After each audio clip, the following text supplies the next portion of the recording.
Hello student. सामाजिक विज्ञान की जो ये सीरीज हमने चालू कर रखी है, इसमें ये हमारा इस वाली बुक का थर्ड चैप्टर है। इसके बाद ये वाली बुक समाप्त हो जाएगी। इसके इसके जस्ट बाद हम दूसरी वाली बुक को अपलोड करेंगे। इस बुक में हमारे 3 चैप्टर थे और बाकी 2 चैप्टर हटा दिए थे, तो वो 2 चैप्टर हमने छोड़ दिए इस साल के लिए, साल 2021-22 के लिए। 3 चैप्टर थे, ये तीसरा वाला हम आज कवर कर रहे हैं। अगर आपने अभी तक विज्ञान के वीडियो नहीं देखे हैं तो जाकर प्लेलिस्ट में देख सकते हैं। आइए आगे बढ़ते हैं। तीसरा चैप्टर जो है भूमंडलीकृत विश्व का बनना। सबसे पहला टॉपिक है इसमें वैश्वीकरण क्या है।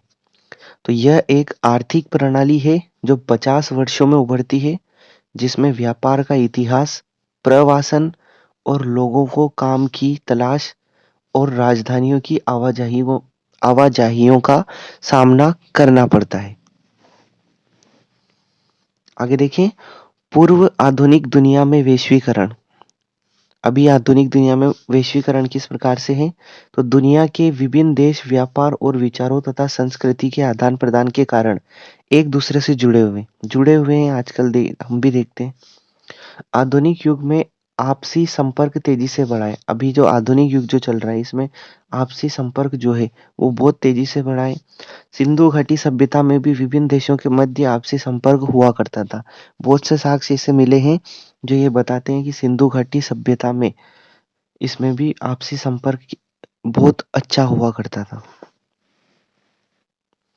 अगला टॉपिक है silk route link the world. क्या है ये, तो चीन को पश्चिमी देशों और अन्य देशों से जोड़ने वाला व्यापार मार्ग सिल्क रूट कहलाता है। पहले कई सिल्क रूट थे। सिल्क रूट ईसा युग की शुरुआत के पहले से ही अस्तित्व में था। कब से था? ईसा ईसा युग की शुरुआत के पहले से ही अस्तित्व में था और 15वीं सदी तक बरकरार था। सिल्क रूट से होकर चीन के बर्तन दूसरे देशों तक जाते थे। इसी प्रकार यूरोप से एशिया तक सोना और चांदी सिल्क रूट से ही आते थे। ये क्या है? Silk route link the world. कहाँ पे है? चीन में।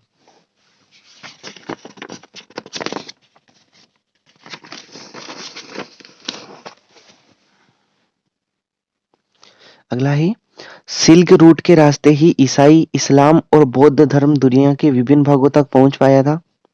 अगला है रेशम मार्गों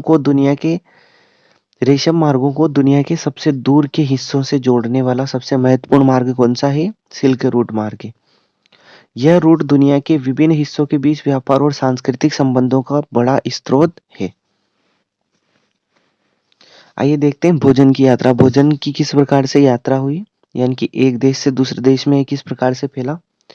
नूडल चीन की देन है, जो वहां से दुनिया के दूसरे भागों तक पहुंचा। भारत में हम इसका उपयोग सेवइयों के रूप में करते हैं।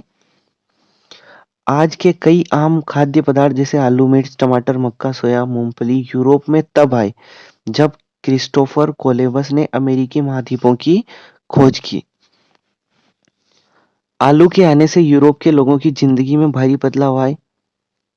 आयरलैंड के किसान आलू पर 1840 के दशक में इतने निर्भर हो चुके कि वहां की आलू की फसल खराब हो जाने से कई लाख लोग भूख से मारे गए थे। देखिए, कहाँ के लोग? आयरलैंड के लोग। और किस पर निर्भर हो चुके थे? आलू पर। किस शताब्दी में? 1840 में, जिसे आयरिश अकाल के नाम से भी जाना जाता है। तो अगर पूछ लेगा आयरिश अकाल किसे कहा जाता है, तो आयरिश अकाल इस आलू के कारण जो अकाल आया था उसको क्या कहा जाता है? आयरिश अकाल। आइए देखते हैं। इसके पहले के 2 चैप्टर प्लेलिस्ट में पड़े हुए हैं, नहीं देखे तो आप उन्हें जाकर देख सकते हैं। आइए आगे बढ़ते हैं। विजय, रोग और व्यापार, इस टॉपिक को समझते हैं। ये बिल्कुल इसी प्रकार से प्रश्न बनेंगे कि विजय, रोग और व्यापार को समझाइए। 16वीं सदी में 16वीं सदी में यूरोप के नाविकों ने एशिया और अमेरिका के देशों के लिए समुद्री मार्ग खोज लिए। कब? कब खोजे? 16वीं सदी में। जिससे न सिर्फ व्यापार को फैलाने में मदद मिली बल्कि विश्व के अन्य भागों में यूरोप की फतह की नींव भी रखी गई। अमेरिका के पास खनिजों का भंडार था।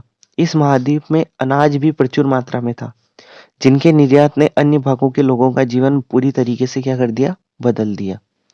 16वीं सदी के मध्य तक पुर्तगाल और स्पेन द्वारा अमेरिकी उपनिवेशों की अहम शुरुआत हो चुकी थी, लेकिन यूरोपियन की यह जीत किसी हथियार से नहीं बल्कि एक बीमारी के कारण हुई थी। किस बीमारी के कारण हुई थी, तो आगे देखते हैं। यूरोप के लोगों पर चेचक का आक्रमण पहले ही हो चुका था। देखो, यूरोप में सबसे पहले चेचक फैला था, लेकिन इन्होंने क्या किया था, इससे लड़ने के लिए प्रतिरोधक क्षमता बन चुकी थी सबके शरीर में। उन्होंने इस बीमारी से लड़ने के खिलाफ प्रतिरोधक क्षमता विकसित कर ली थी, लेकिन अमेरिका उस समय दुनिया से अलग थलग था। जब यूरोप के लोग वहां पहुंचे तो अपने साथ साथ चेचक के जीवाणु भी ले गए, जिसका परिणाम यह हुआ कि चेचक ने अमेरिका के कुछ भागों की आबादी को ही साफ कर दिया। देखिए, यूरोप में तो ये पहले ही आ चुका था, जिसके कारण इन्होंने क्या किया, इसकी प्रतिरोधक क्षमता बना ली, लेकिन अमेरिका बाद में खोजा गया। अमेरिका के लोगों की प्रतिरोधक क्षमता नहीं होने के कारण चेचक ने लगभग कुछ भागों की तो पूरी आबादी को ही साफ कर दिया था।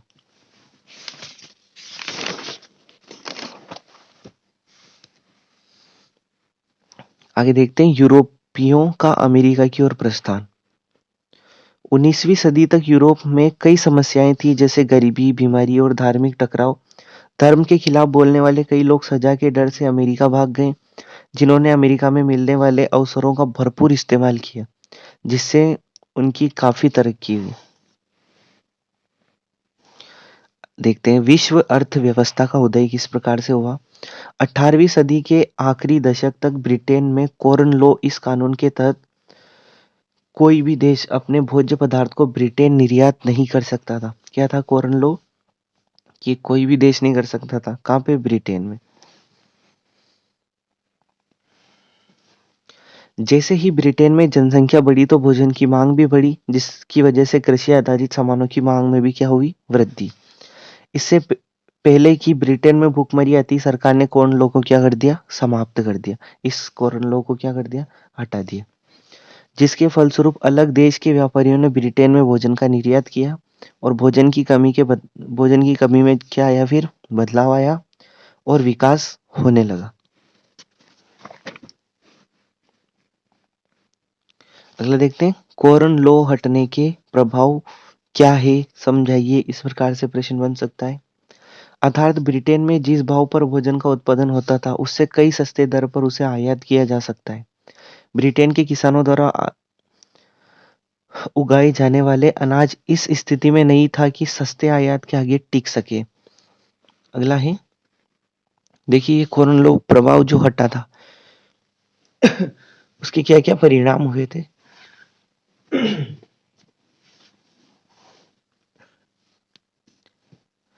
खेती का एक बड़ा हिस्सा खाली छोड़ दिया गया, जिससे भारी संख्या में लोग क्या हो गए, बेरोजगार। गिरते दामों की वजह से ब्रिटेन में खाने पीने की चीजों की मांग बढ़ने लगी, जिससे ब्रिटेन को आयात करने की जरूरत पड़ने लगी। आयात यानी कि खरीदना, निर्यात यानी कि बेचना। अनाज को बंदरगाहों तक पहुंचाने के लिए रेल लाइनें बिछाई गई तथा खेतों के आसपास नई बस्तियां बसाई गई। किसके लिए, मजदूरों के लिए। अगला है, 19वीं सदी का उत्तरार्ध और उपनिवेशवाद। एक तरफ व्यापार के फैलने से यूरोप के लोगों की जिंदगी बेहतर हो गई, तो दूसरी तरफ उपनिवेशों के लोगों पर इसका क्या प्रभाव पड़ा, इसका बुरा प्रभाव पड़ा।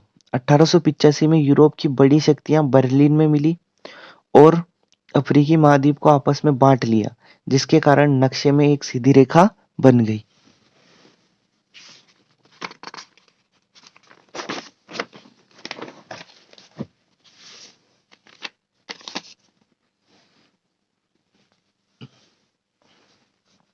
आगे देखते हैं, रिंडरपेस्ट या मवेशियों का प्लेग क्या है।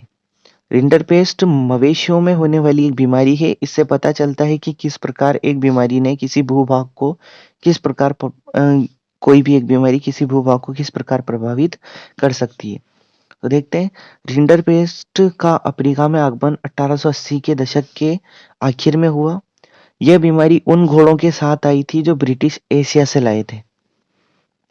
रिंडरपेस्ट पूरे अफ्रीका में आग की तरह फैल गई। 1892 में आते आते यह बीमारी अफ्रीका के पश्चिमी तट तक पहुंच चुकी थी, जिसने अफ्रीका की लगभग 90% मवेशियों को क्या कर दिया था, समाप्त। 90% मवेशी जो थे इसने क्या कर दिया, समाप्त। आगे देखते हैं अगला टॉपिक, भारत से बंधुआ मजदूरों का पलायन। वैसे मजदूर जो किसी खास मालिक के लिए खास अवधि तक कार्य करते थे बंधुआ मजदूर कहलाते थे, जैसे 1 साल, 2 साल, 10 साल। आधुनिक बिहार, यूपी और तमिलनाडु के सूखाग्रस्त इलाकों से कई लोग बंधुआ मजदूर बन गए, जिन्हें बाहरी देशों में भेजा गया तथा कुछ को असम के चाय के बागानों में काम पर लगाया गया। एजेंट अक्सर, देखिए इसके क्या परिणाम निकले। एजेंट अक्सर झूठे वादे करते थे, मजदूरों को यह पता नहीं होता था कि वे कहाँ जा रहे हैं, उनके पास कोई कानूनी अधिकार नहीं होता था। 1900 के दशक के राष्ट्रवादी लोग बंधुआ मजदूर के सिस्टम का विरोध करने लगे तथा 1921 में इसे क्या कर दिया, समाप्त कर दिया।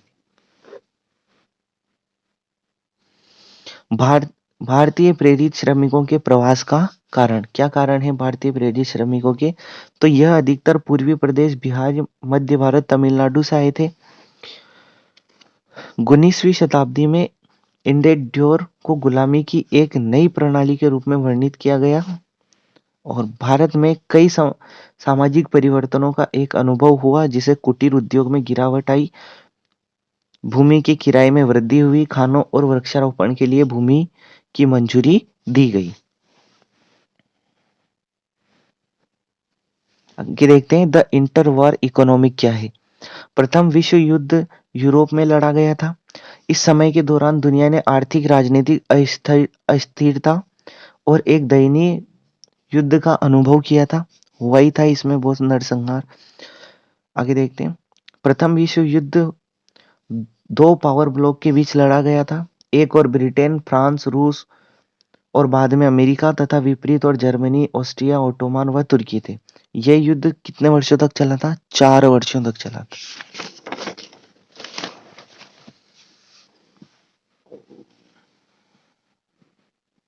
आगे देखते हैं, प्रथम विश्व युद्ध काल के दौरान अर्थव्यवस्था।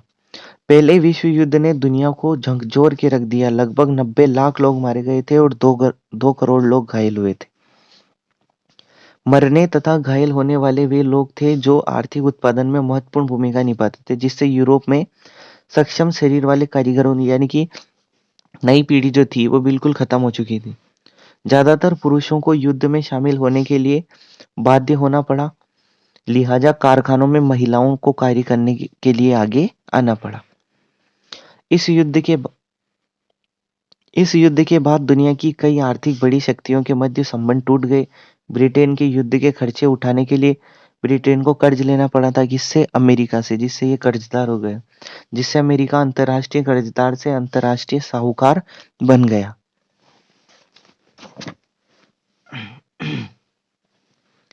आगे देखते हैं, प्रथम विश्व युद्ध के बाद सुधार। जब ब्रिटेन युद्ध में व्यस्त था तब जापान और भारत में उद्योग का विकास हुआ।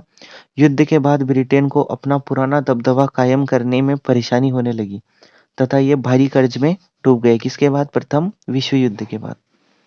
किससे लिया था इसने कर्जा, अमेरिका से। युद्ध के समय चीजों की मांग में तेजी आई थी, किंतु युद्ध जैसे ही समाप्त हुआ तो चीजों की मांग में क्या आई, गिरावट, जिससे ब्रिटेन में 20% कामगारों को अपनी नौकरी से हाथ धोना पड़ा। पहले पूर्वी यूरोप गेहूं का मुख्य निर्यातक था, किंतु युद्ध के दौरान कनाडा, अमेरिका, ऑस्ट्रेलिया मुख्य उत्पादक बन गए।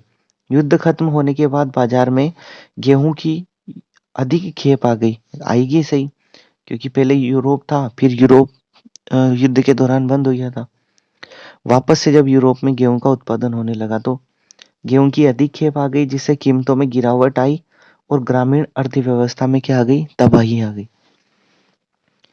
आगे देखते हैं, विश्वव्यापी मंदी क्या है, समझाइए इस प्रकार से। 1920 के दशक में कृषि में जरूरत से ज्यादा उत्पादन एक अहम समस्या थी। कृषि उत्पादों की अत्यधिक सप्लाई के कारण कीमतें गिर रही थी। किसानों ने इसकी भरपाई के लिए और अधिक उत्पादन करना शुरू कर दिया, जिससे व्यापार में कृषि उत्पादों की बाढ़ आ गई। देखिए, ज़्यादा अगर उत्पाद आएँगे तो रेट गिरने लग जाएगी, कीमतें और नीचे गिरी, खरीदारों की कमी हुई, जिसके कारण विश्वव्यापी मंदी छा गई।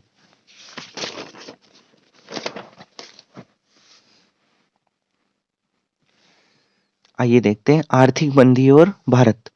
भारत की अर्थव्यवस्था पर भी मंदी का असर पड़ा, जिससे 1928 से 1934 के बीच भारत का आयात व निर्यात घटकर कितना रह गया? लगभग आधा रह गया। इसी दौरान भारत में गेहूं की कीमतों में 50% की कितने भारत में कितने की आई थी? 50% की कमी आई थी। कृषि उत्पादों की घटती कीमतों के बावजूद सरकार पहले वाले दर से ही लगान वसूलना चाहती थी। लगान पहले ही प्रकार से पहले जिस दर से वसूला जाता था उसी दर से वसूलती थी, जिससे किसानों की हालत और खराब हो गई। भारत के शहरी क्षेत्रों में मंदी का उतना असर नहीं पड़ा। कीमतें घटने के कारण शहर में रहने वाले लोगों का जीवन पहले से और क्या हो गया? आसान, क्योंकि शहरी लोग जो थे वो खेती पर निर्भर नहीं थे। आगे देखते हैं, NIEO नया अंतर्राष्ट्रीय आर्थिक आदेश क्या था? देखते हैं। ज्यादातर विकासशील देशों को 1950 और 60 के दशक में पश्चिमी अर्थव्यवस्था के तेज विकास से लाभ नहीं हुआ, जिससे उन्होंने खुद को एक संगठन के रूप में संगठित किया, जिसे 77 या G77 समूह कहा जाए, G77 समूह कहा गया। यह एक ऐसी प्रणाली थी जो उन्हें अपने प्राकृतिक संसाधनों पर अधिक विकास में सहायता, कच्चे माल के लिए उचित मूल्य और विकसित देशों के बाजारों में उनके निर्मित सामानों के लिए बेहतर पहुंच पर वास्तविक नियंत्रण प्रदान करेगी।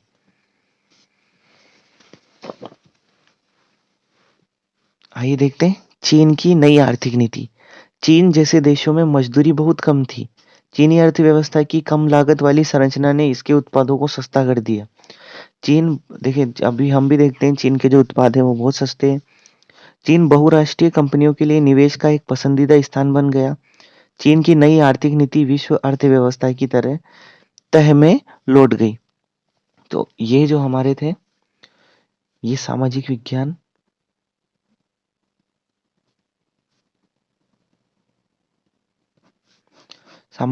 की इस बुक के 3 चैप्टर कंप्लीट हो चुके हैं।